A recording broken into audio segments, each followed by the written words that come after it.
Hi all, welcome to Vishnu's insights. So நம்ம இந்த வீடியோவிலேருந்து Indian பாலிட்டியோட main டாபிக்ஸ்குள்ளே enter ஆகிறோம். ஸோ லாஸ்ட் வீடியோ வந்து பார்த்திங்கன்னா பேசிக்ஸ் பற்றி இருக்கும். ஸோ இந்த வீடியோவிலேருந்து மெயின் டாபிக்ஸ்குள்ளே போகிறோம். ஸோ ஃபர்ஸ்ட்டு வந்து இந்த வீடியோவில் நம்ம பார்க்க போகிறது historical evolution of the constitution. So constitution எப்படி உருவாச்சு அப்படின்றத பற்றி தான் இதில் பார்க்க போகிறோம். ஸோ இதில் இருக்கிற டாபிக்ஸ் எல்லாமே பார்த்திங்கன்னா ஹிஸ்ட்ரியோட டாபிக்ஸ் ரிலேட்டட் தான். ஸோ என்னென்னன்றதை பார்க்கலாம். ஸோ இதில் வந்து ஃபர்ஸ்ட் என்ன சொல்கிறாங்கன்னா, பிரிட்டிஷ் அட்மினிஸ்ட்ரேஷனை வந்து ரெண்டு கிளாஸிஃபிகேஷனாக பிரிக்கிறாங்க. ஒன்று வந்து கம்பெனி அட்மினிஸ்ட்ரேஷன், இன்னொன்று வந்து crown administration. So company administration பார்த்திங்கன்னா 1773 1857 வரைக்கும் அதுதான் இயர். அதுக்கடுத்து க்ரௌன் அட்மினிஸ்ட்ரேஷன் பார்த்தீங்கன்னா 1858 1947 வரைக்கும் இருக்குது. ஸோ பிரிட்டிஷ் அட்மினிஸ்ட்ரேஷனை வந்து ரெண்டு தான் பிரிக்கிறாங்க. ஒன்று வந்து கம்பெனி அட்மினிஸ்ட்ரேஷன், இன்னொன்று வந்து க்ரௌன் அட்மினிஸ்ட்ரேஷன். ஸோ இயர்ஸ் கரெக்டாக ஞாபகம் வச்சுக்கோங்க. 1773 1857 வரைக்கும் கம்பெனி அட்மினிஸ்ட்ரேஷன், க்ரௌன் அட்மினிஸ்ட்ரேஷன் வந்து 1858 1947 வரைக்கும். ஸோ இதுதான் வந்து பிரிட்டிஷ் அட்மினிஸ்ட்ரேஷனோட கிளாஸிஃபிகேஷன். ஸோ அடுத்து வந்து கம்பெனி அட்மினிஸ்ட்ரேஷன் பற்றி பார்க்கலாம். ஸோ கம்பெனி அட்மினிஸ்ட்ரேஷனில் வந்து ஃபர்ஸ்ட்டு நம்ம பார்க்க போகிறது வந்து regulating act 1773. So regulating act 1773 வந்து என்னென்ன நடந்துச்சு அப்படின்றத பார்க்கலாம். ஸோ இந்த ஆக்டில் வந்து என்ன பண்ணுறாங்கன்னா, இப்போ நமக்கு கவர்னர் அப்படின்னு இருக்கலாம், அந்த போஸ்டிங்கை வந்து கவர்னர் ஜென்ரல் அப்படின்னு சொல்லுவாங்க. ஸோ அது வந்து அதில் வந்து ஃபர்ஸ்ட் வந்து எந்த ப்ரோவின்ஸ் வந்து இந்த மாதிரி கொண்டு வருதுன்னா பெங்காலில் தான் வந்து ஃபர்ஸ்ட்டு ப்ராவின்ஸாக இருக்குது. அங்கே தான் வந்து ஃபர்ஸ்ட் கவர்னர் ஜென்ரல் வராங்க. யாருன்னா வந்து வாரன் ஹாஸ்டிங்ஸ் தான் வந்து ஃபர்ஸ்ட் கவர்னர் ஜென்ரல். ஸோ அதுக்கடுத்து இவரை அசஸ் பண்ணுறதுக்கு 4 கவுன்சில் ஆஃப் மினிஸ்டர்ஸ் வந்து இருந்தாங்க, executive council of 4 members. So இந்த வாரன் ஹாஸ்டிங்ஸை வந்து அசஸ் பண்ணுறதுக்காக 4 எக்ஸிக்யூட்டிவ் கவுன்சில் ஆஃப் மெம்பர்ஸ் இருந்தாங்க. ஸோ அதுக்கடுத்து பார்த்தீங்கன்னா செகண்ட் பாயிண்டில் என்ன சொல்கிறாங்கன்னா, the Supreme Court at Calcutta was established with 1 chief justice and other 3 judges. So அதாவது கல்கட்டாவில் வந்து சுப்ரீம் கோர்ட் இருக்குது. அப்போது அதாவது இந்த ரெகுலேட்டிங் ஆக்டில் வந்து சுப்ரீம் கோர்ட் வந்து கல்கட்டாவில் இருக்குது, 1 சீஃப் ஜஸ்டிஸும் 3 other judges. So supreme court வந்து கல்கட்டாவில் இருக்குது. ஸோ இதில் வந்து யார் சீஃப் ஜஸ்டிஸ் ஆகுறாங்க அப்படின்னா சர் எலிஜே இம்பே. ஸோ இவர் தான் வந்து சீஃப் ஜஸ்டிஸாக இருக்கார். ஸோ சுப்ரீம் கோர்ட் வந்து கல்கட்டாவில் இருக்குது, 1 சீஃப் ஜஸ்டிஸும் 3 ஜட்ஜஸ் இருக்காங்க. ஸோ அதில் வந்து சீஃப் ஜஸ்டிஸ் பேர் வந்து சர் எலிஜா இம்பே. ஸோ இதுதான் ரெகுலேட்டிங் ஆக்ட் 1773. திருப்பி ஒரு தடவை சொல்லிடுறேன். ஸோ ரெகுலேட்டிங் ஆக்ட் 1773 என்ன பண்ணுறாங்கன்னா, கவர்னர் ஜென்ரல்னு ஒரு போஸ்டிங் கொண்டு வராங்க. பெங்காலில் தான் ஃபஸ்ட்டு அந்த மாதிரி வருது. யார் வந்து இருக்காங்கன்னா, ஃபஸ்ட்டு கவர்னர் ஜென்ரலாக இருக்காங்களா வாரன் ஹாஸ்டிங்ஸ். ஸோ இவங்க தான் இருக்காங்க. அவங்களுக்கு அசஸ் பண்ணுறதுக்கு எக்ஸிக்யூட்டிவ் கவுன்சில் ஆஃப் 4 மெம்பர்ஸ் வந்து அப்பாயிண்ட் பண்ணுறாங்க. அதுக்கடுத்து வந்து சுப்ரீம் கோர்ட் எங்கே இருக்குன்னா கல்கட்டாவில் இருக்குது, 1 சீஃப் ஜஸ்டிஸ் 3 அதர் ஜட்ஜஸ் இருக்காங்க. அந்த சீஃப் ஜஸ்டிஸ் யாருன்னா வந்து சர் எலிஜா இம்பே. ஸோ இவர் தான் வந்து சீஃப் ஜஸ்டிஸ். ஸோ இதுதான் ரெகுலேட்டிங் ஆக்ட் 1773. ஸோ அடுத்து நம்ம பார்க்க போகிற ஆக்ட் பார்த்திங்கன்னா பிட்ஸ் இந்தியா ஆக்ட் 1784. ஸோ இந்த பிட்ஸ் இந்தியா ஆக்ட் 1784 வந்து என்னென்ன சேஞ்சஸ் என்னென்ன கொண்டு வந்திருக்காங்கன்றதை பார்க்கலாம். ஸோ இந்த பிட்ஸ் இந்தியா ஆக்ட் 1784 வந்து 2 பாடிஸ் வந்து க்ரியேட் பண்ணுறாங்க. ஒன்று வந்து போர்ட் ஆஃப் கண்ட்ரோல், இன்னொன்று வந்து கோர்ட் ஆஃப் டைரக்டர்ஸ். ஸோ எதுக்கு இந்த 2 போர்டு அப்படின்னு பார்த்தீங்கன்னா, இந்தியாவோட பொலிட்டிக்கல் அஃபேர்ஸை மேனேஜ் பண்ணுறதுக்காக போர்ட் ஆஃப் கண்ட்ரோல், அதுக்கடுத்து வந்து இந்தியாவோட கமர்ஷியல் அஃபேர்ஸை வந்து மேனேஜ் பண்ணுறதுக்காக கோர்ட் ஆஃப் டைரக்டர்ஸ்.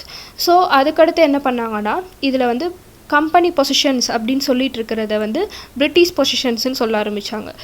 பொசிஷன்ஸ்னாலே உடைமைகள் அப்படின்னு அர்த்தம். ஸோ கம்பெனிஸ் பொசிஷன்ஸ்னால் கம்பெனி உடைமைகள் அப்படின்னு சொல்கிறத விட்டு பிரிட்டிஷோடது இதெல்லாம் அப்படின்னு சொல்ல ஆரம்பித்தாங்க. அதுக்கடுத்து பார்த்திங்கன்னா வணிக ரீதியான பிரிவெல்லாம் வந்து கோர்ட் ஆஃப் டைரக்டர்ஸ், அதாவது கமர்ஷியல் விங்கெல்லாம் வந்து கோர்ட் ஆஃப் டைரக்டர்ஸ் வந்து ஹெட் பண்ண ஆரம்பித்தாங்க. அதே மாதிரி பொலிட்டிக்கல் விங் வந்து யார் ஹெட் பண்ணுறாங்கன்னா போர்ட் ஆஃப் கண்ட்ரோல் பண்ணுறாங்க. அதுக்கடுத்து பார்த்திங்கன்னா இந்த ஆக்டை வந்து யார் இன்ட்ரடியூஸ் பண்ணாங்கன்னா British prime minister William bit. இவர் தான் வந்து இன்ட்ரடியூஸ் பண்ணுறாரு. ஸோ இதுதான் வந்து பிட்ஸ் இந்தியா ஆக்ட் 1784.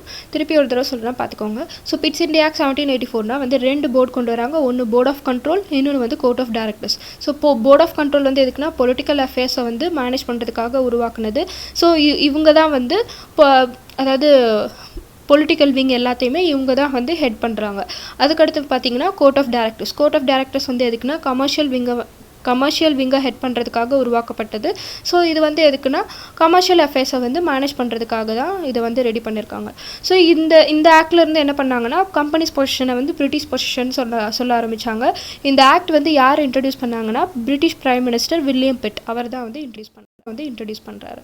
ஸோ அடுத்த ஆக்ட் வந்து என்னென்னா சார்ட்டர் ஆக்ட் 1813. ஸோ இந்த சார்ட்டர் ஆக்ட் 1813 வந்து இந்த இதில் என்ன கொண்டு வந்தாங்கன்னா, அதாவது அப்போது வந்து பிரிட்டிஷ் ஈஸ்ட் இந்தியா கம்பெனி மட்டும்தான் வந்து ட்ரேட் பண்ணணும் அப்படின்ற ஒரு இது இருந்துச்சு. ஸோ அதை வந்து அதாவது என் பண்ணிட்டாங்க. அதுக்கு இந்த ஆக்ட்லேருந்து என்ன பண்ண ஆரம்பித்தாங்கன்னா மற்ற கம்பெனிஸும் வந்து ட்ரேடிங் ஆக்டிவிட்டீஸில் வந்து பார்ட்டிசிபேட் பண்ணலாம் இந்தியாவில் அப்படின்னு கொண்டு வந்தாங்க. Charter act 1813. ஸோ அதுதான் வந்து சார்ட்டர் ஆக்ட் 1813. ஸோ அடுத்த ஆக்ட் வந்து charter act 1833. So charter act 1833 வந்து என்ன பண்ணியிருக்காங்கன்றதை பார்க்கலாம். ஸோ இதில் வந்து என்ன பண்ணாங்கன்னா ஃபஸ்ட்டு வந்து நான் ரெகுலேட்டிங் ஆக்டில் சொன்ன கவர்னர் ஜென்ரல் அப்படின்ற இது போஸ்ட்டை வந்து உருவாக்குறாங்க. பெங்கால் தான் ஃபஸ்ட்டு அதை வந்து அடாப்ட் பண்ணிக்கிறது. வாரன் ஹாஸ்டிங் தான் ஃபஸ்ட்டு கவர்னர் ஜென்ரல்னு சொன்னேன். ஸோ இந்த சார்ட்டர் ஆக்ட் 1833 வந்து என்ன பண்ணுறாங்கன்னா கவர்னர் ஜென்ரல் ஆஃப் இந்தியா அப்படின்ற ஒரு இதை வந்து உருவாக்குறாங்க. ஸோ எதில் இருந்துன்னா முன்னாடி வந்து கவர்னர் ஜென்ரல் ஆஃப் பெங்கால் இருந்தது, அதுக்கு பதிலாக கவர்னர் ஜென்ரல் ஆஃப் இந்தியா அப்படின்றது கொண்டு வராங்க. ஸோ இதில் வந்து என்ன பண்ணுறாங்கன்னா இந்த மெட்ராஸ் அண்ட் பாம்பே இந்த இதை வந்து என்ன பண்ணுறாங்க, இவங்களுக்கு வந்து தனித்தனியாக இருந்துச்சு லெஜிஸ்லேட்டிவ் பவர்ஸ். அதெல்லாம் லெஜிஸ்லேட்டிவ் பவர்னால் லெஜிஸ்லேட்டிவ்னாலே வந்து they will create their own law, அதுதான் வந்து லெஜிஸ்லேட்டிவ். ஓகேயா? ஸோ இதில் வந்து மெட்ராஸ் அண்ட் பாம்பே வந்து அவங்களுக்கு தனியாக இதெல்லாம் இருந்துச்சு. பட் அதெல்லாம் வந்து இந்த ஆக்டில் வந்து அதெல்லாம் எடுத்துட்டு என்ன பண்ணாங்கன்னா மெட்ராஸையும் பாம்பேயும் வந்து கல்கட்டா பிரசிடென்சியோட சப்பார்டினேட்டாக வந்து சேர்த்துட்டாங்க. ஸோ வில்லியம் பென்டிக் அப்படின்றவர் தான் வந்து first governor general of India அப்படின்னு ஆகுறாரு. இதுதான் ஃபர்ஸ்ட் பாயிண்ட். ஸோ செகண்ட் பாயிண்ட்டில் வந்து என்ன சொல்கிறாங்கன்னா இந்த ஆக்டில் வந்து கம்ப்ளீட்டாக வந்து கமர்ஷியல் ஆக்டிவிட்டீஸை வந்து ஸ்டாப் பண்ணிட்டாங்க. எதுவுமே கமர்ஷியல் ஆக்டிவிட்டீஸ் எதுவுமே இல்லை அந்த பிரிட்டிஷ் கம்பெனியோடது. ஆனால் பிரிட்டிஷ் கம்பெனி வந்து இருந்தது. ஆனால் எப்படி இருந்ததுன்னா வந்து பியூர்லி அட்மினிஸ்ட்ரேட்டிவ் அண்ட் பொலிட்டிக்கல் ஆர்கனைசேஷனாக இருந்ததே ஒழிய கமர்ஷியல் ஆக்டிவிட்டீஸ் எதுவுமே இல்லை. ஸோ இதுதான் வந்து charter act 1833. So 1833 charter act 1833 திருப்பி ஒரு தடவை சொல்கிறேன் கேட்டுக்கோங்க. இதில் என்ன பண்ணாங்கன்னா கவர்னர் ஜென்ரல் ஆஃப் பெங்கால் இருந்ததை கவர்னர் ஜென்ரல் ஆஃப் இந்தியான்னு காமனாக மாற்றிட்டாங்க. ஸோ இதில் வந்து மெட்ராஸ் அண்ட் பாம்பே அவங்களுக்கு தனித்தனியாக இருந்த லெஜிஸ்லேட்டிவ் பவர்ஸ் எல்லாம் வந்து திருப்பி வாங்கிட்டு அவங்கள வந்து கல்கட்டா பிரசிடென்சியோட சேர்த்துட்டாங்க. ஸோ அதுக்கடுத்து வந்து வில்லியம் பென்டிக் தான் வந்து ஃபர்ஸ்ட் கவர்னர் ஜென்ரல் ஆஃப் இந்தியாவாக ஆகுறாரு. ஸோ அதுக்கடுத்து வந்து என்ன பண்ணுறாங்கன்னா பிரிட்டிஷ் கம்பெனியோட கமர்ஷியல் ஆக்டிவிட்டீஸை ஃபுல்லாக ஸ்டாப் பண்ணிவிட்டு பிரிட்டிஷ் கம்பெனி இருந்துச்சு. பட் ஆனால் எப்படி இருந்ததுன்னா பியூர்லி அட்மினிஸ்ட்ரேட்டிவ் அண்ட் பொலிட்டிக்கல் ஆர்கனைசேஷனாக இருந்தது. ஸோ இதுதான் வந்து சார்ட்டர் ஆக்ட் 18. ஸோ அடுத்து நம்ம பார்க்க போகிற ஆக்ட் வந்து சார்ட்டர் ஆக்ட் 1853. ஸோ இந்த சார்ட்டர் ஆக்ட் 1853 வந்து என்ன பண்ணாங்கன்னா ஸோ இதில் வந்து செப்பரேட்டாக கவர்னர் ஜென்ரலுக்கு ஒரு லெஜிஸ்லேட்டிவ் கவுன்சில் வந்து கொடுத்தாங்க. ஸோ இதில் அதுக்கடுத்து என்ன பண்ணாங்கன்னா இதில் வந்து introduced and open system of competition for Indians into civil services. அதாவது அப்போ தான் புதுசாக சிவில் சர்வீசஸ் அப்படின்றத வந்து இன்ட்ரடியூஸ் பண்ணுறாங்க இந்தியாவில். ஸோ இப்போ நம்ம அதுக்கு தானே ப்ரிப்பேர் பண்ணுறோம் சிவில் சர்வீசஸ்க்கு. ஸோ அந்த தான் சொல்கிறேன். ஸோ சிவில் சர்வீசஸ்ன்னு ஒன்று அப்போ இல்லவே இல்லை. அப்போ தான் வந்து புதுசாக இன்ட்ரடியூஸ் பண்ணுறாங்க ஓப்பன் சிஸ்டமாக. அதுக்கடுத்து இதில் வந்து இதுக்காக அதாவது இந்த சிவில் சர்வீசஸை இன்ட்ரடியூஸ் பண்ணுறதுக்காக ஒரு கமிட்டி வந்து ரெடி பண்ணுறாங்க. அதுக்கு பேர் வந்து மாக்லே கமிட்டி. அதோட இயர் வந்து 1854. மாக்லே கமிட்டி 1854. நல்லா ஞாபகம் வச்சுக்கோங்க. ஸோ இந்த இதை ரெடி பண்ணி அதை இன்ட்ரடியூஸ் பண்ணதுக்கப்புறம் ஃபஸ்ட்டு இந்தியன் யார் வந்து இந்த சிவில் சர்வீசஸை வந்து கிளியர் பண்ணார்னா சத்யேந்திரநாத் டாகூர். ஸோ இவர் தான் வந்து எந்த இயரில் வந்து குவாலிஃபை ஆகி சர்வீஸ் வாங்கினார்னா 1863 தான் வந்து வாங்குறாரு. ஸோ அடுத்து என்னென்னா father of civil services in India அது வந்து லார்ட் சார்லஸ் கார்ன்வெல்லிஸ். ஸோ இவர் தான் வந்து father of civil services in India. So ஆனால் சத்யேந்திரநாத் டாகூர் வந்து சர்வீஸை கிளியர் பண்ணி சர்வீஸ் வாங்குறாரு, எக்ஸாம் கிளியர் பண்ணி சர்வீஸ் வாங்குறாரு, குவாலிஃபை ஆகி வாங்குறாரு. லார்ட் சார்லஸ் கார்ன்வெல்லிஸ் தான் வந்து ஃபாதர் ஆஃப் சிவில் சர்வீசஸ். யாரும் நோட் பண்ணிக்கோங்க இந்த டிஃப்ரென்ஸை. லார்ட் சார்லஸ் கார்ன்வெல்லிஸ் இவர் தான் வந்து father of civil services in India. So எதுக்காக வந்து இவர் அப்படி சொல்கிறாங்கன்னா சிவில் சர்வீசஸ் இதை வந்து கொஞ்சம் மாடர்னைஸ் பண்ணி கொண்டு வந்தது இவர் தான். ஸோ அதுக்காக தான் father of civil services in இந்தியான்னு சொல்கிறாங்க. ஸோ சார்ட்டர் ஆக்ட் 1853 என்ன பண்ணுறாங்கன்னா செப்பரேட் கவர்னர் ஜென்ரல் கொண்டு வராங்க, செப்பரேட் கவர்னர் ஜென்ரலோட லெஜிஸ்லேட்டிவ் கவுன்சில் கொண்டு வராங்க. இதில் வந்து சிவில் சர்வீசஸை வந்து இன்ட்ரடியூஸ் பண்ணுறாங்க. அதுக்காக மாக்லே கமிட்டி அப்படின்ற ஒன்று வந்து 1854 வந்து ஃபார்ம் பண்ணுறாங்க. சத்யேந்திரநாத் டாகூர் 1863 வந்து சர்வீஸ் கிளியர் பண்ணி குவாலிஃபை ஆகி சர்வீஸ் வாங்குறாரு 1863. So father of civil services வந்து லார்ட் சார்லஸ் கார்ன்வெல்லிஸ். ஸோ இவர் தான் வந்து father of civil services in இந்தியான்னு சொல்கிறாங்க. ஸோ இதுதான் வந்து சார்ட்டர் ஆக்ட் 1853.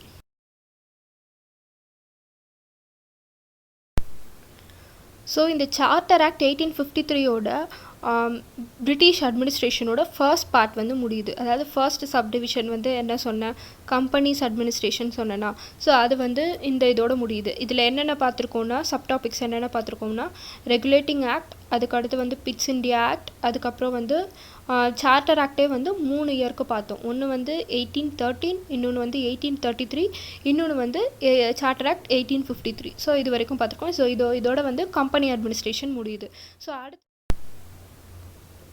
ஸோ அடுத்து நம்ம பார்க்க போகிறது வந்து க்ரௌன் அட்மினிஸ்ட்ரேஷன். ஸோ க்ரௌன் அட்மினிஸ்ட்ரேஷனில் ஃபர்ஸ்ட் பார்க்க போகிற ஆக்ட் வந்து government of India act 1858. So இந்த ஆக்டை வந்து என்னன்னு சொல்கிறாங்கன்னா, act for good government of India அப்படின்னு சொல்கிறாங்க.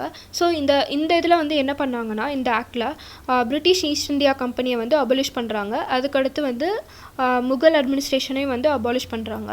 அதுக்கடுத்து கவர்னர் ஜென்ரல் போஸ்ட்டையும் வந்து அபாலிஷ் பண்ணிவிட்டு இதில் என்ன புதுசாக கொண்டு வராங்கன்னா, வைஸ்ராய் அப்படின்ற போஸ்ட் வந்து புதுசாக கொண்டு வராங்க. லார்ட் கேனிங் அப்படின்றவர் தான் வந்து ஃபர்ஸ்ட் வைஸ்ராய் ஆஃப் இந்தியா ஆகுறாரு. அதுக்கடுத்து வந்து இதில் என்ன பண்ணுறாங்கன்னா, secretary of state for India அப்படின்னு ஒரு போஸ்ட் ரெடி பண்ணுறாங்க. அதுக்கு வந்து 15 மெம்பர் கவுன்சில் வந்து அசஸ் பண்ணுறாங்க. ஸோ ஆனால் வந்து இந்த secretary of state for India இவர் வந்து பிரிட்டிஷ் பார்லிமெண்ட்டோட மெம்பராக இருந்தால் தான் secretary of state for India இந்த போஸ்ட்டுக்கு வந்து வர முடியும்னு சொல்கிறாங்க. ஓகேயா? ஸோ இதுதான் வந்து government of India act of 1858. So இந்த திருப்பி ஒரு தடவை சம்மரைஸ் பண்ணுறேன். கவர்மெண்ட் ஆஃப் இந்தியா ஆக்ட் 1858 என்ன பண்ணுறாங்கன்னா, பிரிட்டிஷ் ஈஸ்ட் இந்தியா கம்பெனியை வந்து அபலிஷ் பண்ணுறாங்க, முகல் அட்மினிஸ்ட்ரேஷன் அபலிஷ் பண்ணுறாங்க, கவர்னர் ஜென்ரல் போஸ்ட்டையும் வந்து அபலிஷ் பண்ணுறாங்க. புதுசாக கொண்டு வரது வந்து போஸ்ட் வைஸ்ராய் அப்படின்ற போஸ்ட்டை வந்து புதுசாக கொண்டு வராங்க. லார்ட் கேனிங் தான் ஃபர்ஸ்ட் வைஸ்ராய் ஆஃப் இந்தியா ஆகுறாரு. அதுக்கடுத்து இன்னொரு ஆஃபீஸும் க்ரியேட் பண்ணுறாங்க. என்னென்னா, secretary of state for India அப்படின்ற போஸ்ட் ரெடி பண்ணுறாங்க. அவருக்கு வந்து 15 மெம்பர் கவுன்சில் வந்து அசஸ் பண்ணுறாங்க. அவர் வந்து பிரிட்டிஷ் பார்லிமெண்ட்டில் மெம்பராக இருந்தால் மட்டும்தான் செக்ரட்டரி ஆஃப் ஸ்டேட் ஃபார் இந்தியாவாக ஆக முடியும். ஸோ அதை தான் இதில் சொல்கிறாங்க. ஸோ இதுதான் government of India act of 1858. So அடுத்து நம்ம பார்க்க போகிற ஆக்ட் பார்த்திங்கன்னா வந்து இந்தியன் கவுன்சில் ஆக்ட் 1861. ஸோ இந்த இந்தியன் கவுன்சில் ஆக்ட் 1861 என்ன பண்ணுறாங்கன்னா, வைஸ்ராய் அப்படின்ற போஸ்ட் சொன்னல, ஸோ அதோட எக்ஸிக்யூட்டிவ் கவுன்சிலை வந்து எக்ஸ்பேண்ட் பண்ணுறாங்க. அதுக்கப்புறம் வந்து என்ன பண்ணுறாங்கன்னா, அவருக்கு வந்து ஒரு ப்ரொவிஷன்ஸ் கொடுக்குறாங்க. அதாவது ஒரு பவர்னு வச்சுக்கோங்களேன். என்ன பண்ணுறாங்கன்னா, அவர் வந்து யாரையாவது நாமினேட் பண்ணலாம், நான் அஃபிஷியல் மெம்பராக வந்து நாமினேட் பண்ணலாம், ஒரு சில இந்தியன்ஸை வந்து நாமினேட் பண்ணலாம் அப்படின்னு சொல்லி வந்து ப்ரொவிஷன் கொடுக்குறாங்க. அதுக்கடுத்து என்ன பண்ணுறாங்கன்னா, வைஸ்ராய் ஆஃப் இந்தியா வந்து லார்ட் கேனிங்னு நமக்கு தெரியும் பழைய ஆக்ட்லேருந்து. ஸோ லார்ட் கேனிங் வந்து யாரை வந்து அப்போ நாமினேட் பண்ணார்னா, Raja of Benares, Maharaja of Patiala and sir Dinkar Rao இவங்களெல்லாம் வந்து நாமினேட் பண்ணுறாரு. அதுக்கடுத்து பார்த்திங்கன்னா, இந்த 3 இது வந்து ஃபார்ம் ஆகுது இந்த ஆக்ட் எஸ்டாப்ளிஷ் பண்ணதுக்கப்புறம். New legislative council for Bengal 1862. So 1862 வந்து பெங்காலுக்கு வந்து லெஜிஸ்லேட்டிவ் கவுன்சில் வந்து புதுசாக உருவாகுது. அதுக்கடுத்து பார்த்திங்கன்னா, நார்த் வெஸ்டர்ன் ஃப்ரான்டியர் ப்ராவின்ஸ் 1866 வந்து உருவாகுது. அதுக்கப்புறம் பஞ்சாப் 1897 வந்து உருவாகுது. ஸோ இதுதான் வந்து இந்தியன் கவுன்சில் ஆக்ட் 1861. இன்னொரு தடவை சம்மரைஸ் பண்ணுறேன். ஸோ இந்தியன் கவுன்சில் ஆக்ட் 1861 வந்து என்ன பண்ணுறாங்கன்னா, வைஸ்ராய் எக்ஸிக்யூட்டிவ் கவுன்சிலை எக்ஸ்பேண்ட் பண்ணுறாங்க. அவருக்கு வந்து ஒரு ப்ரொவிஷன் கொடுக்குறாங்க. என்ன பண்ண சொல்கிறாங்கன்னா, ஒரு சில இந்தியன்ஸை வந்து நான் அஃபிஷியல் மெம்பராக வந்து நீங்கள் நாமினேட் பண்ணலாம் அப்படின்னு சொல்கிறாங்க. உடனே வந்து லார்ட் கேனிங் வந்து என்ன பண்ணுறாருன்னா, Raja of Benares, Maharaja of Patiala, sir Dinkar Rao இவங்க 3 பேரையும் வந்து நாமினேட் பண்ணுறாங்க. அதுக்கடுத்து பார்த்திங்கன்னா, இந்த 3 இது வந்து ஃபார்ம் ஆகுது. பெங்காலுக்கு வந்து லெஜிஸ்லேட்டிவ் கவுன்சில் புதுசாக ஃபார்ம் ஆகுது 1862. அதுக்கடுத்து 1866 நார்த் வெஸ்ட் ஃப்ரான்டியர் ப்ராவின்ஸ்னு ஒன்று புதுசாக உருவாகுது. அதுக்கடுத்து வந்து பஞ்சாப் 1897 வந்து உருவாகுது. ஸோ இதுதான் இந்தியன் கவுன்சில் ஆக்ட் 1861. ஸோ அடுத்து வந்து Indian council act 1892. So Indian council act 1892 வந்து என்ன பண்ணுறாங்கன்னா, அதாவது power of discussing the budget was given to legislative council in the then India. அதாவது லெஜிஸ்லேட்டிவ் கவுன்சிலில் வந்து நீங்கள் பட்ஜெட்டை பற்றி டிஸ்கஸ் பண்ணலாம் அப்படின்ற இதை வந்து சொல்கிறாங்க. அந்த பவர் வந்து கொடுக்குறாங்க. நீங்கள் இப்போ பட்ஜெட்டை பற்றி டிஸ்கஸ் பண்ணிக்கலாம் அப்படின்னு சொல்கிறாங்க. அதுக்கடுத்து என்ன பண்ணுறாங்கன்னா, அந்த லெஜிஸ்லேட்டிவ் கவுன்சிலை வந்து எக்ஸ்பேண்ட் பண்ணிவிட்டு ஒரு சில பேரை வந்து சென்ட்ரலுக்கும் சரி ப்ரொவின்ஷியல் லெஜிஸ்லேட்டிவ் கவுன்சிலுக்கும் சரி நீங்கள் நாமினேட் பண்ணலாம் அப்படின்னு சொல்கிறாங்க. அதாவது லெஜிஸ்லேட்டிவ் கவுன்சிலுக்கு வந்து பட்ஜெட்டை வந்து டிஸ்கஸ் பண்ணுறதுக்கான பவர் கொடுக்குறாங்க. அதுக்கப்புறம் வந்து நீங்கள் கவுன்சிலை வந்து எக்ஸ்பேண்ட் பண்ணிக்கிறலாம். ஒரு சில பேரை வந்து நீங்கள் சென்டருக்கும் வந்து நாமினேட் பண்ணலாம். ப்ரோவின்ஷியல் லெஜிஸ்லேட்டிவ் கவுன்சிலுக்கும் வந்து நீங்கள் நாமினேட் பண்ணிக்கலாம் அப்படின்னு சொல்கிறாங்க. இதுதான் வந்து இந்தியன் கவுன்சில் ஆக்ட் 1892. அடுத்து நம்ம பார்க்க போகிற ஆக்ட் வந்து இந்தியன் கவுன்சில் ஆக்ட் 1909. இது ரொம்ப ரொம்ப இம்பார்ட்டண்ட் ஆக்ட். இதை வந்து இன்னொரு பேர் என்ன சொல்லுவாங்கன்னா மார்லே மென்டோ ரிஃபார்ம்ஸ் அப்படின்னு சொல்லுவாங்க. மார்லே மென்டோ ரிஃபார்ம்ஸ் அப்படின்னு சொல்லுவாங்க. சரியா? ஸோ இதில் வந்து என்ன பண்ணாங்கன்னா, அதாவது சென்ட்ரல் லெஜிஸ்லேட்டிவ் கவுன்சிலில் இருக்கிற மெம்பர்ஸை வந்து 16லேருந்து 60 ஆக்குனாங்க. Central legislative council. ப்ரோவின்ஷியல்னால் வந்து ஸ்டேட்டு, ப்ரோவின்ஷியல் லெஜிஸ்லேட்டிவ் கவுன்சில்னால் ஸ்டேட் லெஜிஸ்லேட்டிவ் கவுன்சில். அதாவது ஸ்டேட்ஸை தான் வந்து ப்ரோவின்ஷியல்னு சொல்லுவாங்க.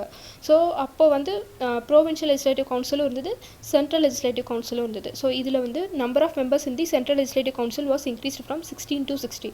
அதாவது சென்ட்ரல் லெஜிஸ்லேட்டிவ் கவுன்சிலில் வந்து 60லேருந்து 60 ஆக்குனாங்க.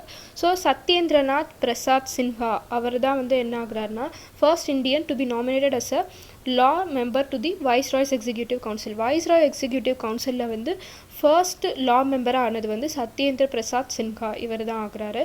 அதுக்கடுத்து என்ன பண்ணுறாங்கன்னா கம்யூனல் எலக்டோரேட் அதை வந்து இன்ட்ரடியூஸ் பண்ணுறாங்க. ஸோ இதில் வந்து என்ன பண்ணுறாங்கன்னா முஸ்லீம்ஸ்க்கு வந்து தனியாக செப்பரேட் ரெப்ரசன்டேஷன் கொடுக்குறாங்க டு எலெக்ட் தேர் ரெப்ரசன்டேட்டிவ். அவங்களோட இதிலேருந்து ரெப்ரசன்டேட்டிவ்ஸ் வரதுக்கான பவர் வந்து கொடுக்குறாங்க. ஸோ அதனால தான் என்ன சொல்கிறாங்கன்னா மின்டோ வந்து என்ன சொல்கிறாங்கன்னா ஃபாதர் ஆஃப் கம்யூனல் எலக்டோரேட். இது ரொம்ப இம்பார்ட்டண்ட். மின்டோ வந்து ஃபாதர் ஆஃப் கம்யூனல் எலக்டோரேட்ஸ் அப்படின்னு சொல்கிறாங்க. ஓகேயா? ஸோ இந்தியன் கவுன்சில் ஆக்ட் 1909 என்ன பண்ணுறாங்கன்னா இதுக்கு அதர் நேம் வந்து மார்லே மின்டோ ரெஃபார்ம் அப்படின்னு சொல்கிறாங்க. ஸோ இதில் வந்து என்ன பண்ணுறாங்கன்னா சென்ட்ரலில் இருக்கிற லெஜிஸ்லேட்டிவ் கவுன்சிலில் 16லேருந்து 60 ஆக்குறாங்க. சத்யேந்திர பிரசாத் சின்ஹா வந்து லா மெம்பர், வைஸ்ராயோட எக்ஸிக்யூட்டிவ் கவுன்சில். அது முன்னாடி பாயிண்ட்டில் வந்து லெஜிஸ்லேட்டிவ் கவுன்சில், எக்ஸிக்யூட்டிவ் கவுன்சிலில் வந்து லா மெம்பர் ஆகுறாரு. அதுக்கப்புறம் பார்த்திங்கன்னா கம்யூனல் எலக்டோரேட்டை வந்து இன்ட்ரடியூஸ் பண்ணுறாங்க. முஸ்லீம்ஸ்க்கு தனியாக வந்து ரெப்ரசன்ட் பண்ணுறதுக்கான சான்ஸ் கொடுக்குறாங்க. ஸோ அதனால் வந்து மின்டோ வந்து என்ன சொல்கிறாங்கன்னா ஃபாதர் ஆஃப் கம்யூனல் எலக்டோரேட் அப்படின்னு சொல்கிறாங்க. அடுத்து நம்ம பார்க்க போகிற ஆக்ட் வந்து பார்த்திங்கன்னா government of India act 1919. So இந்த கவர்மெண்ட் ஆஃப் இந்தியா ஆக்டை வந்து என்னன்னு சொல்கிறாங்கன்னா மான்டெக் செம்ஸ்ஃபோர்ட் ரெஃபார்ம்ஸ் அப்படின்னு சொல்லுவாங்க. இது 1919 வந்து ரெடியானாலும் இது எப்போ வந்து நடைமுறைக்கு வருது அப்படின்னா வந்து 1921 தான் வருது. ஸோ இதில் என்ன பண்ணுறாங்கன்னா நான் லாஸ்ட் வீடியோவில் சொல்லியிருப்பேன் லெஜிஸ்லேட்டிவ் பவரை வந்து 3 லிஸ்ட்டாக பிரிச்சிருப்பாங்க. சென்ட்ரல் லிஸ்ட், ஸ்டேட் லிஸ்ட், அதுக்கப்புறம் கன்கரண்ட் லிஸ்ட்டுன்னு. ஸோ அதில் வந்து central and provincial subject are list were introduced here. அதாவது இதில் தான் வந்து ஃபர்ஸ்ட் வந்து சென்ட்ரல் அண்ட் ப்ரோவின்ஷியல் சப்ஜெக்ட், ப்ரோவின்ஷியல்னா ஸ்டேட், ஸோ அதான் provincial subject are list. So இதில் தான் வந்து ஃபர்ஸ்ட் இன்ட்ரடியூஸ் பண்ணுறாங்க. ஸோ இதை இன்ட்ரடியூஸ் பண்ணதுனால அவங்களோட லாஸை வந்து ஃப்ரேம் பண்ணிக்கலாம் அப்படின்னு சொல்கிறாங்க. அவங்கவுங்க லிஸ்ட்டில் இருக்கிற சப்ஜெக்ட்டுக்கு ஏற்ற மாதிரி நீங்கள் உங்களோட லாஸை வந்து நீங்கள் மேக் பண்ணிக்கலாம் அப்படின்னு சொல்லிடுறாங்க. ஸோ அடுத்து வந்து என்ன பண்ணுறாங்கன்னா இந்த ப்ரோவின்ஷியல் சப்ஜெக்ட் அதாவது ஸ்டேட் சப்ஜெக்ட் இருக்குல்ல, ஸோ அதை வந்து ஃபர்தராக 2 தான் டிவைட் பண்ணுறாங்க. ப்ரோவின்ஷியல் சப்ஜெக்ட் என்னென்னா ட்ரான்ஸ்ஃபர்ட் அண்ட் ரிசர்வ்டு. ரிசர்வ்டுனா வந்து ஸ்டேபிளாக அப்படியே தான் இருக்கும், அது மாறவே மாறாது, அப்படியே தான் இருக்கும். ட்ரான்ஸ்ஃபர்ட்னா வந்து நீங்கள் மாற்றிக்கிறலாம். ஸோ அதுதான் வந்து சொல்கிறாங்க, 2 தான் பிரிக்கிறாங்க ப்ரோவின்ஷியல் சப்ஜெக்டை. ஸோ இந்த மாதிரி இருக்கிறதுனால ஸோ இதை வந்து இந்த டயார்கி அப்படின்னு சொல்கிறாங்க. தே இன்ட்ரடியூஸ் டயார்கி அப்படின்னா இப்போ இதில் வந்து சென்ட்ரல் அண்ட் ஸ்டேட் சப்ஜெக்ட்ஸ்ன்னு கொடுத்ததுனால அவங்கவுங்க இதுக்கு நீங்கள் லா மேக் பண்ணிக்கலாம்னு சொல்கிறதுனால இது வந்து ரெண்டுமே வந்து இண்டிபெண்ட் கவர்மெண்ட்டாக இருக்கா. ஸோ டயார்கி அப்படின்னாலே வந்து கவர்மெண்ட் வித் 2 இண்டிபெண்ட் பாடிஸ் அப்படின்னு அர்த்தம் டயார்கினா. ஸோ ஒரு கவர்மெண்ட் கிட்ட 2 இண்டிபெண்ட் பாடிஸ் இருந்துச்சுன்னா அதை தான் வந்து டயார்கி அப்படின்னு சொல்லுவாங்க. ஸோ இங்கே அப்படி தானே இருக்குது, சென்ட்ரலுக்கு தனியாக இருக்குது, ஸ்டேட்டுக்கு தனியாக இருக்குது, அதாவது ப்ரோவின்ஷியல் சப்ஜெக்ட்னு தனியாக இருக்குது. அவங்களோட இதுக்கு நீங்கள் லா மேக் பண்ணிக்கலாம்னு சொல்கிறாங்க. ஸோ அதனால் வந்து இந்த டயார்கி அப்படின்றது வந்து கவர்மெண்ட் ஆஃப் இந்தியா ஆக்ட் 1919 தான் இன்ட்ரடியூஸ் ஆகுது. அதுக்கப்புறம் என்ன பண்ணுறாங்கன்னா they introduced bicameralism and direct election. அதாவது பை கேமரலிசம் டைரக்ட் எலெக்ஷன்னா உங்களுக்கே தெரியும், நம்ம இப்போ இருக்கிறது தான் direct election. So bicameralism அப்படின்னா வந்து உங்களுக்கு ராஜ்யசபா லோக்சபா 2 ஹவுஸ் இருக்குல்ல பார்லிமெண்ட்டில், ஸோ அதுதான் வந்து பை கேமரலிசம்னு சொல்லுவாங்க. ஸோ ராஜ்யசபானா வந்து ஹவுஸ் ஃபார் ஸ்டேட் அண்ட் லோக்சபானா வந்து ஹவுஸ் ஃபார் பீப்புள். ஸோ அதுதான் வந்து பை கேமரலிசம்.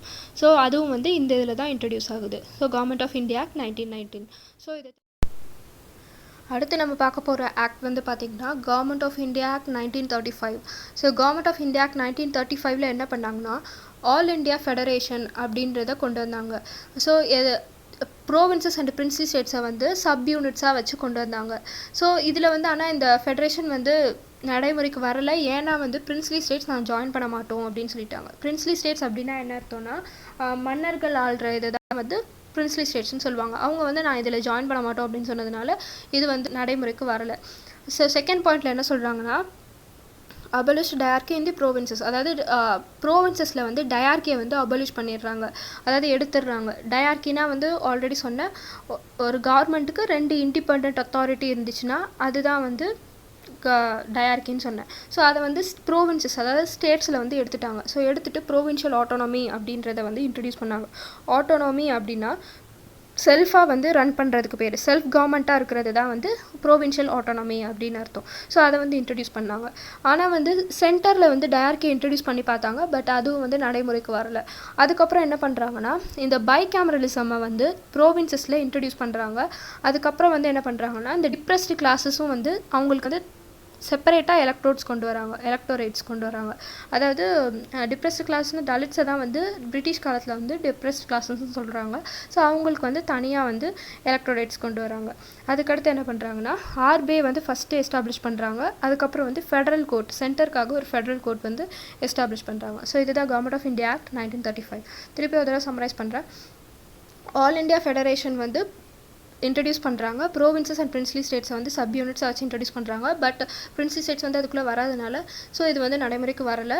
ஸோ அதுக்கடுத்து என்ன பண்ணுறாங்கன்னா அபலிஷ்ட் டயார்கி இன் தி ப்ரோவின்சஸ், அதாவது ஸ்டேட்ஸில் வந்து டயார்கியை வந்து ரிமூவ் பண்ணிவிட்டு ப்ரோவின்ஷியல் ஆட்டோனமி நீங்கள் செல்ஃப் கவர்மெண்ட்டாக ரன் பண்ணணும் அப்படின்றத கொண்டு வராங்க. ஆனால் சென்டரில் வந்து டயார்கி இன்ட்ரடியூஸ் பண்ணி பார்த்தாங்க, பட் அது வந்து நடைமுறைக்கு வரலை. அதுக்கப்புறம் என்ன பண்ணுறாங்கன்னா பைகேமரலிசம் வந்து ஸ்டேட்ஸ் கொண்டு வராங்க. அதுக்கப்புறம் வந்து டிப்ரெஸ்டு கிளாஸஸ்க்கு வந்து தனியாக வந்து எலக்ட்ரோலைட்ஸ் கொண்டு வராங்க. அதுக்கப்புறம் ஆர்பிஐ இன்ட்ரடியூஸ் பண்ணுறாங்க. ஃபெடரல் கோர்ட் வந்து சென்டருக்காக இன்ட்ரடியூஸ் பண்ணுறாங்க. ஸோ இதுதான் கவர்மெண்ட் ஆஃப் இந்தியா ஆக்ட் 1935. அடுத்து நம்ம பார்க்க போகிற ஆக்ட் பார்த்திங்கன்னா இந்தியன் இண்டிபெண்டன்ஸ் ஆக்ட் 1947. இதுதான் லாஸ்ட்டு. ஸோ இது வந்து என்னென்னா பார்ட்டிஷன் பிளான் அப்படி இல்லாட்டி மவுண்ட் பேட்டன் பிளான்னு சொல்லுவாங்க. இது எப்போ வந்ததுன்னா 3rd June 1947 இதில் தான் வந்து வந்துச்சு, இப்போ தான் வந்துச்சு. ஸோ அப்போ வந்து என்ன பண்ணாங்கன்னா இந்த பிளான்னால தான் வந்து கண்ட்ரியை வந்து பார்ட்டிஷன் பண்ணணும் அப்படின்றது வந்து இதிலேருந்து தான் வந்து வந்தது. அதுக்கடுத்து பார்த்திங்கன்னா at least declaration 20th February 1947. So இது வந்து எதுக்குன்னா இந்த அட்லீஸ்ட் டிக்ளரேஷன் என்ன பண்ணுச்சுன்னா இதுதான் வந்து நேஷனுக்கு வந்து இண்டிபெண்டன்ஸ் அந்த இதுக்காக இதை வந்து ப்ரொவைட் பண்ணுது. ஸோ அதுக்கப்புறம் வந்து என்ன பண்ணுறாங்கன்னா 2 டொமினியன் வந்து பிரிக்கிறாங்க. என்னென்னா இண்டிபெண்ட்டாக பிரிக்கிறாங்க, இந்தியா அண்ட் பாகிஸ்தான். அதாவது 2 இண்டிபெண்ட் டொமினியன்ஸ்னால் ஆதிக்கம் செலுத்துறது. ஸோ 2 இது தனியாக வந்து பிரிக்கிறாங்க, ஒன்று இந்தியா அண்ட் பாகிஸ்தான்னு. ஸோ பிரிட்டிஷ் ரூல் வந்து எண்ட் ஆகுது, அதாவது முடியுது. அதுக்கடுத்து authorized 2 independent nations constituent assemblies to frame their respective constitution. So 2 independent நேஷனுக்கு வந்து நீங்கள் தனித்தனியாக உங்களோட கான்ஸ்டியூஷனை வந்து ரெடி பண்ணிக்கோங்க அப்படின்னு சொல்கிறாங்க. கான்ஸ்டியூஷன் அசம்பிளியை ரெடி பண்ணிவிட்டு நீங்கள் கான்ஸ்டியூஷன் வந்து ரெடி பண்ணிக்கோங்க அப்படின்னு சொல்கிறாங்க. ஸோ அதுக்கடுத்து பார்த்தீங்கன்னா Indian Independence Bill got the royal assent on 18th July 1947. The Indian Independence Bill அந்த பில் வந்து என்னைக்கு அசென்ட் ஆகுது, அதாவது ஓகே ஆகுதுன்னு பார்த்தீங்கன்னா 18th July 1947. அதுக்கப்புறம் தான் வந்து இண்டிபெண்டன்ஸ் ஆகுது கண்ட்ரி. ஸோ இது வந்து திருப்பி ஒரு தடவை சம்மரைஸ் பண்ணுறேன். Indian independence act 1947. So partition or Mountbatten plan அது எப்போ வந்து ரெடி ஆகுதுன்னா 3rd June 1947. இது என்ன இந்த இதில் என்ன சொல்கிறாங்கன்னா கண்ட்ரியை வந்து பார்ட்டிஷன் பண்ணணும்னு சொல்கிறாங்க. அட்லீஸ்ட் டிக்ளரேஷனில் என்ன பண்ணுறாங்கன்னா நேஷனுக்கு வந்து இண்டிபெண்டன்ஸ் கொடுக்கறதுக்காக சொல்கிறாங்க. ஸோ அதை வந்து 20th February 1947 சொல்கிறாரு. ஸோ அதுக்கடுத்து பார்த்திங்கன்னா 2 இண்டிபெண்ட் டொமைன் வந்து ஃபார்ம் ஆகுது. ஒன்று இந்தியா, இன்னொன்று வந்து பாகிஸ்தான். பிரிட்டிஷ் ரூல் வந்து முடிவடையுது. அதுக்கப்புறம் பார்த்தீங்கன்னா 2 இண்டிபெண்ட் நேஷனுக்கும் வந்து, அதாவது இந்தியா பாகிஸ்தானுக்கு நீங்கள் அவங்கவுங்க கான்ஸ்டிடியூவன்ட் அசம்பிளி வந்து வச்சு நீங்கள் கான்ஸ்டியூஷன் எழுதிக்கோங்க அப்படின்னு சொல்கிறாங்க.